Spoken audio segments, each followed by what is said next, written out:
Welcome to The Cool Down, a Bailiwick Express podcast where we meet the people making the sports headlines.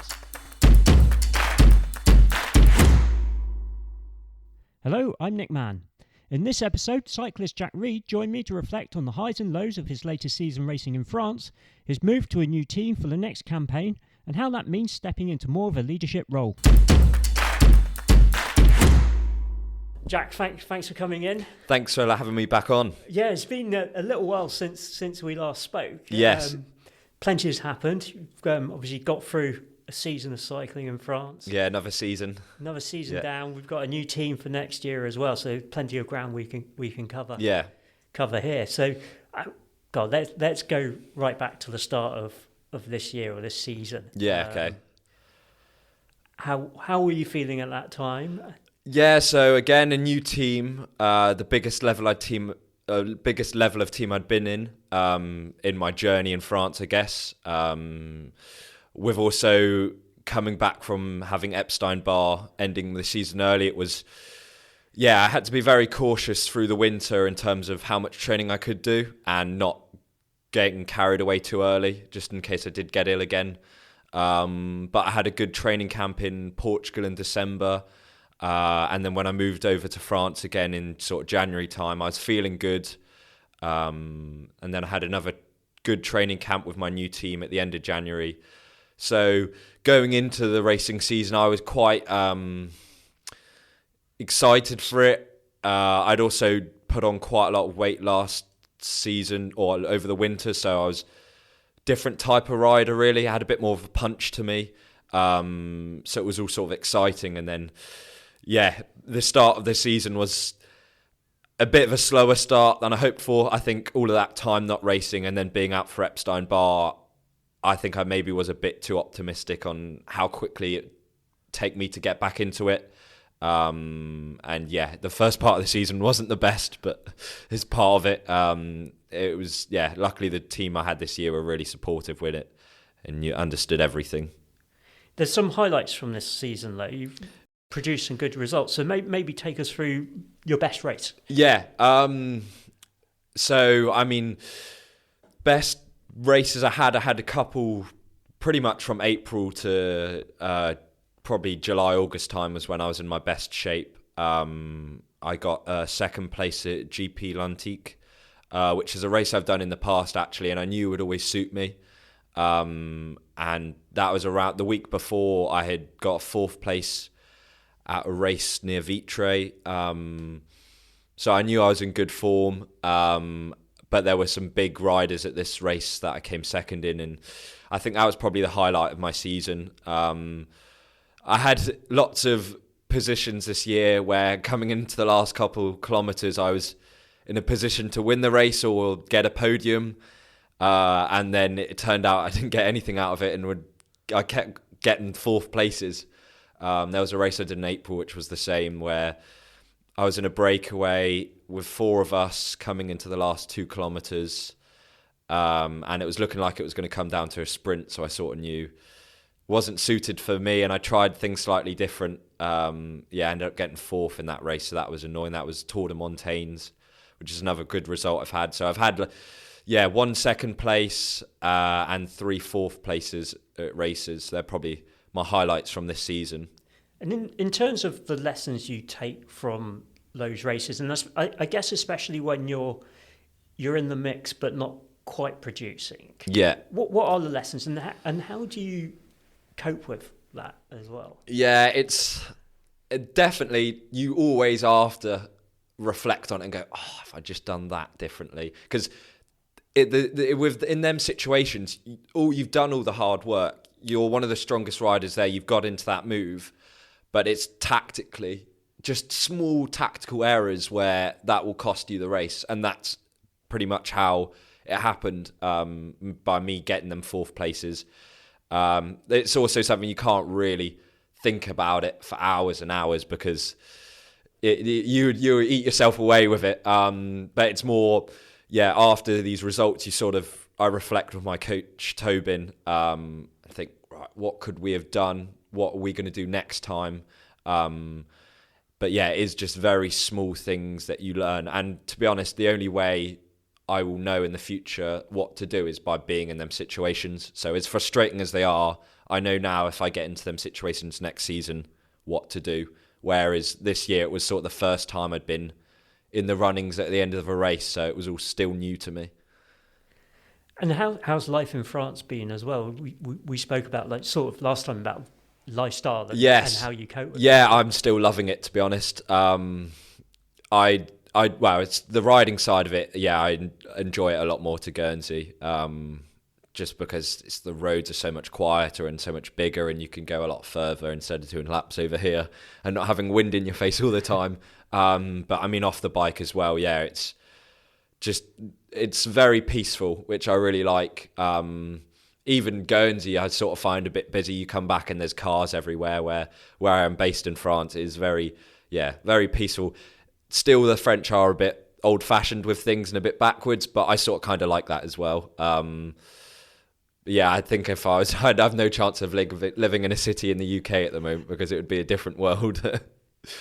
And in terms of rider development over the year, what if you could pick out maybe 2 or 3 things that how you've developed as a rider? Yeah, okay. So I think every year I've been in France, I've realised it's more my mental resilience has sort of built up. I've also realised that this year is in cycling and in a lot of sports, 90% of the time things aren't going your way, and it's having to constantly be accepting the setbacks and moving forward. And even when 90% of the time things aren't going your way, 8% of the time they might be going all right or in the right direction, and 1 or 2% of the time you'll get a result, but then you'll get that 1 or 2%, and then a week later you'll be back to the 90.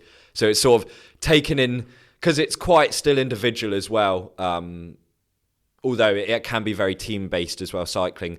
You sort of work for that one moment where you get that one result, and then it's like, right, next day, crack on.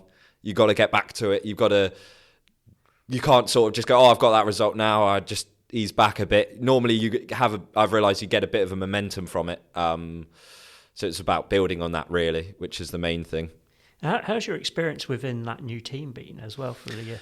Yeah, so definitely Ludiac this year, they were a Division National 1 team. And when I first met them, they're basically the DS Guelton, who was really good. He's actually moved into the professional ranks for next year, which I think goes to show sort of how good he was as a director sportif. He said that they're a team that have had multiple years riders moving into the professional level, and he says he wants it to be as close as possible to what the professionals is like and to prepare riders. So straight away I noticed in January and on the training camp how professional it was, and sort of what a difference I had from this previous years. I've also realised this year how important being a team is. And again, I was one of the younger riders in the team this year, so I was always looking up to these top guys, and when you're wanting to work for other riders and get results as a team, it's really important having that bond. And that's what I've realised this year, that if people are nice to you and you're nice to them, having that great team bond is how you get results. And I never really noticed that although cycling, like I said, is individual, the team-based side of it is just as important, because you'll go into battle really as a team every weekend against all these other teams. So you want to put everything on the line to get results, not for you, but also for the team. So again, lots of learning. It's a shame it never worked out with Ludiac, what I wanted when I first joined them. But it's just the way it is. Sometimes you have to constantly be looking at the other options to improve yourself as a rider. And I guess that's such an important part of cycling nowadays. And so you've done that transition now to a new team. So you talk me through about how that came about. Yeah, so when I first joined Ludiac last year, the plan always was a year in the reserve team for the DN1 team, which I was this year, get some good results and help them out, and then move into the main Division National 1 team for 2025. And at the start of the year, I had a good training camp. They were really impressed with me. I was in good fitness. So I got selected for lots of big elite national races at the start of the year from sort of February to April. But I didn't really perform. It took me a long time to get used to being in the peloton and being around the races and everything. So that's what I was saying. It was a slow start to the season and I didn't really get many results. So then from April to August, they didn't pick me for any elite national races, which is basically what you need to be doing to get results. Because I hadn't performed well, they didn't select me. It's part of it. And then, once August came around again, I got selected for more races. I got some good results, but my main peak fitness of the season had been and gone. So I pretty much from May time, I was speaking to Gelaton often saying, look, I really want to be in this team next year. What do you want me to do? And obviously it's so difficult for a direct sportif looking for new riders every year and wanting the best team possible to get the team results, that he has so many people sending him CVs, that has so many people to choose from. He sort of kept me in the loop with what to do and keep doing, and I tried my best with all of that, but it's just part of the sport that sadly I didn't get picked for the team, for the main team for next year. So about August time, I had two options where I either move team or I stay another year in the reserves, and still try and progress as a rider, and achieve the aim of going professional. But I realised because I didn't get selected for the elite national races from April to August, it could be very similar next year. A lot of how often I got selected for the races was down to illness or injury of the other riders. And I had a long, hard think about it in August sort of time. And I realised that if I want, what I want from a team is to be consistently racing at that elite national level all year. The best way to probably do that would be to move team, and most likely to a lower team. So instead of working for other riders, I would have more of a leadership role. And Gelaton was really helpful with it. He understood my situation, and wanted to help me out. So he got me in contact with the director of this new Sport Braze team, which I'll be next year. And it sort of went from there. You negotiate a bit, and then luckily, I was very lucky that they picked me, sort of end of September. They said there's a spot for me and that they'd love to have me for next year. And so it's worked out perfect now. And I guess that gives you a new challenge, a fresh challenge. But like, as you said, that more of a leadership role, again, it's just growing you as a cyclist, isn't it? Yeah, completely. So I think it's a team, although... So it was Division National 1 was what I was at this year, and what I'll be next year is Division National 3. So a few steps down, but still they're getting selected for the same amount of races other than the top UCI stuff. But like I said, the Elite National stuff's what I want to do. It's exciting, but also quite a big step up, because the whole time I've been in France, I've always been working for others and been the nipper, I guess, learning from all these other people. And then next year, it's going to be sort of the complete opposite. These people I've been looking up the last 2-3 years up to for advice and help is sort of going to be my role next year.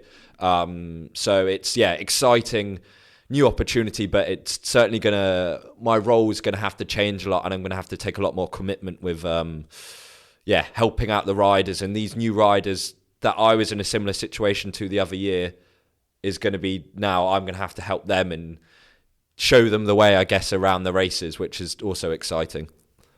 And what's this winter looking like, so ahead of that? Yeah, so calendar-wise, races this next year will start the earliest I've ever had. So I think the first race is the 8th of February. Which is a stage race in the Basque Country. So it should suit me quite well as a rider type. Nice hilly race, or hilly stage race. So me and my coach Tobin because my season ended slightly earlier this year with COVID and stuff, and not getting selected for races in September, we decided we want to hit the ground running next season. And be in good form for the first few races. So everything started a couple weeks earlier this year. So December, you normally November, December, you build your base, and then from the new year, you start doing your short, sharp race style intervals, where this year we've built the base in October and November, and then we're going to do the shorter stuff from December. And so, yeah, I've hopefully got a couple of training camps planned to get out of the Guernsey weather and wind, which is always good motivation. And then I'll be moving back to France early to mid-January, and then just before all the races start, I will have a 10-day training camp in Calpe with my new team, which should be good as well. And then pretty much from the start of February, it's full into the racing. So, yeah, it comes out around very quick. When you break it down and go, oh, there's only 10 weeks till the first race, but we want to be doing short, sharp stuff 6 weeks out. And then it's like, it comes around quick and you're sort of already going, it's not that long. So it's better start getting on with it. But the motivation's there. The weather's not great, but it's just part of it. A little word then as well for Tobin, your coach, because he's obviously had the experience of racing at such a high level as well. Yeah. Yeah, so to be honest, Tobin to me is more than just a coach. He's more of a mentor and a therapist for me sometimes, especially this year where I've had lots of difficult periods. He's been the one I've always gone to and spoke to because he's been in the similar situation to me. When he was very young, he moved over to Belgium and spent 5-6 seasons over in Belgium doing what I was doing, racing full-time on your own, living on your own. So it's not just the cycling side of it, it's everything other than the cycling side of it, which he completely understands. So yeah, and then having the whole coaching side of it, Tobin, it's a perfect, really, the whole relationship I have with Tobin. And yeah, he's been great. The last 3 years I've been coached by him, and I've learned so much and continue to learn stuff from him. So he's great to have someone to have and contact all the time with, and I can message him and he'll call me pretty much any time of day, which I'm really grateful for and can't thank enough, really. And I guess that, can it get isolating when you're out there as Englishman, a Guernseyman? Yes, yeah, completely. I think it's something, the problems I always struggled with is last year I came back to Guernsey, I think, too much. Cost-wise, obviously, it's expensive every time going to and from France. But then the problem is, I'll go back to Guernsey and see the family and everything, and then I'd get back to France after maybe spending a week in Guernsey and having a great time, and then it sort of like hits you more than ever then. And that's where you feel lonely the most. This year I tried doing that a lot less, but then obviously that has the effect where from January pretty much to October I hadn't been in Guernsey for less than 5 days probably. So missing your friends and stuff like that, it's difficult. Luckily, like I said, the bond I had with the team this year was really good. And we had good banter, and everyone really was supportive and on and off the bike, asking how I was getting on and doing, which was the main thing, and why, again, leaving Ludiac this year was such a difficult decision because everyone was so friendly. It can get quite lonely out in France at times, but to be honest, I quite like it as well. Yeah. I do really enjoy the peace and not have family about and carnage. It's a very peaceful and relaxing life. I just, ride my bike and race when I can, and it's hit and miss. Sometimes you feel lonely, but other times it's bloody brilliant, and I don't really want to go back to Guernsey sometimes, but yeah. You've got a few other projects that you keep going as well, isn't it? So obviously, like the YouTube channel. Yes, yeah.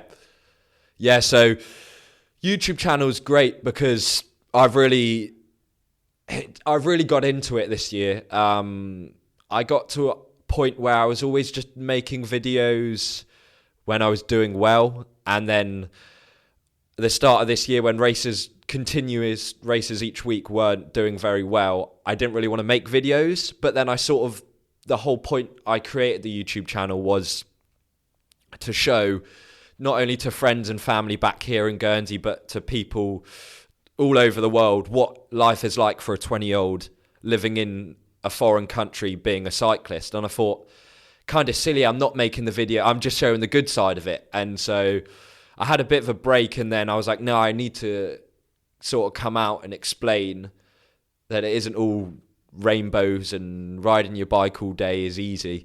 There are some not very nice sides to it. So yeah, I think I've been a lot more open with the YouTube channel this year, and I've had a lot more time. I really enjoy doing the editing and got into it, not only on just YouTube, but on my Instagram as well. I've started making sort of short form reel stuff. And then it's just creating ideas. It's always a lot more difficult when I come back to Guernsey and I've got a lot more going on. I don't have as much time to edit and plan videos. But yeah, normally when I'm in France, it's always trying to think of videos I can do and show different sides of it, of my life out there in France that people don't really see or don't really expect. So yeah, it's always just building on that, and the channel's constantly growing, which is really nice to see. Yeah, I guess that honesty really people relate to a lot. Yes. Yeah, completely. And that's what I've realised, is that actually the videos where I was most honest and was myself in them was the videos where I got more views and the videos did well. So I guess it shows as that sort of content people want to see. And yeah, you see all these, I think, especially in this modern day and age of professional cycling, you have your top Pogacars and your Van der Poels and that, who will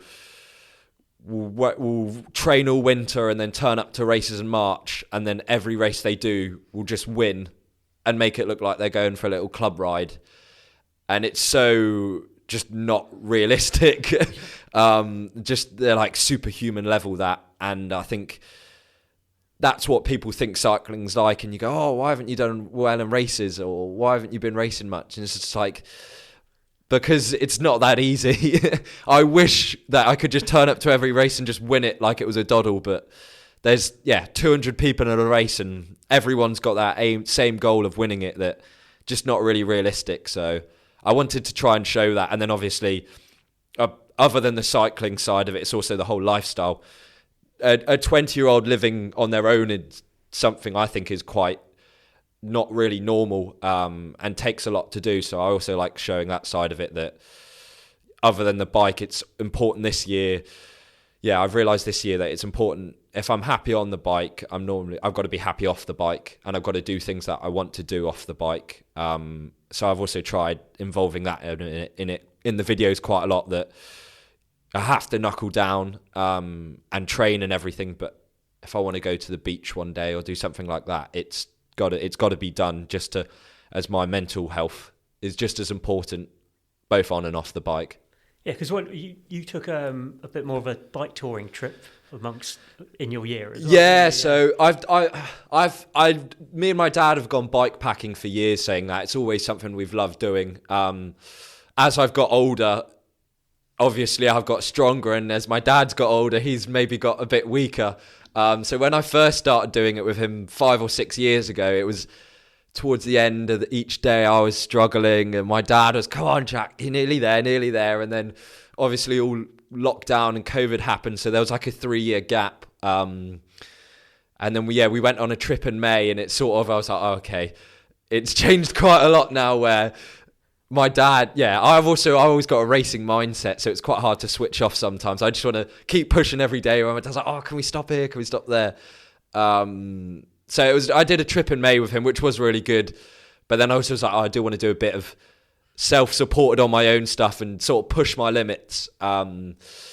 So I did a trip in August to Normandy, where I ended up doing 3 days of it, but the plan was 2 days, 500 kilometers, basically 250 kilometers a day, all on cycling specific tracks, all the way up to the Normandy beaches. With the whole 80th anniversary of the D-Day landings, I thought it'd be a perfect opportunity to do it. And yeah, it was really good fun. Originally it was all in plan. I was going to, at the end of the season, ride from where I'm based in Brittany all the way down to Barcelona. But just with the way I had COVID and the season ended, it didn't work out. And it was also, I added up all the cost of it, and it was going to end up being quite a lot. Even just camping every night, but it's your food every night, and then the train back from Barcelona would have been quite a lot. So I never did it in the end, but definitely it's one thing I want to do, where I just want to, one day, maybe when I stop racing fully in future years and not committed with races all the time, is just get up one day, pack my bike and my bag, and then just go off and ride down Europe to the sun or something. It's always something I've thought about. But yeah, quite mental, but I enjoy it. I just love this vision of like you riding away from your dad. Like, it must be quite intimidating. Like you're obviously like a well-trained cyclist. Yeah, like, that's the thing. When I first started doing these trips with my dad, I was still at school and I was only sort of 14. But then you realise when you ride your bike every day and it's your job, that the fitness you get from it. And then now my dad's a bit older and retired and not riding his bike as much. It's sort of both levels are completely gone. But then also was someone to make me go, yeah, actually, completely switch off here, Jack. We're not racing. Yeah. Stop when you want. Have a coffee when you want. It's just like taking in everything around you as well and not just trying to press on to get to the end finish point, which, yeah, quite a lot I do. And I guess just to close out, you wouldn't really be able to do what you're doing as a sports person without the support of sponsors and things like that. Yeah, completely. I think I've been really lucky. This will be coming up to my third full season starting in January. So far, the support I've had from Sports Aid last year and the Royal Bank of Canada, they helped me out for a year, which was incredible. Joe Watts, who has supported me for the last 2 years, supported my brother when he also did similar, and also through the Guernsey Velo Club Academy when it first started. The support she's given to the whole, me and Guernsey, has been incredible. So yeah, the Watts Property Consultants cannot thank enough for the 2 years I have. Sadly, Joe won't be able to support me next year, which is a shame, but what she's done has been more than anything I could have asked for. And yeah, it's people like that, local people, which makes the difference, and actually make this dream I've had since I've been 8 years old come true. Because yeah, without sponsors like that, it's not possible. Also, the Guernsey Sports Commission have helped a lot this year, and Condor Ferries with actually trips away. When I went to the national champs in June, they helped me out a lot with that. But yeah, I mean, looking towards next year, it's going to be quite difficult. Obviously, with Joe not being there, I'm working a lot more this winter where I didn't last year, just because at the moment I'm not going to be able to afford the whole time in France. I don't actually have the money right now to do the whole year, but it's something I'm hopefully looking into to find some more new sponsorship so I'm able to do it, because it costs a lot, but when you're racing at the highest level, you want to be sort of just focusing on recovering and riding your bike.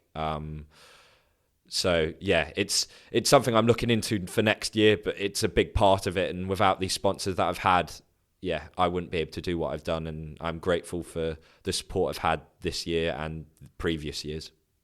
That's brilliant. Right. Yeah. Appreciate your time. Yeah. Again. Thank you very much for having me on. It's been great to catch up. We need good luck with next season. Thank you. Yeah.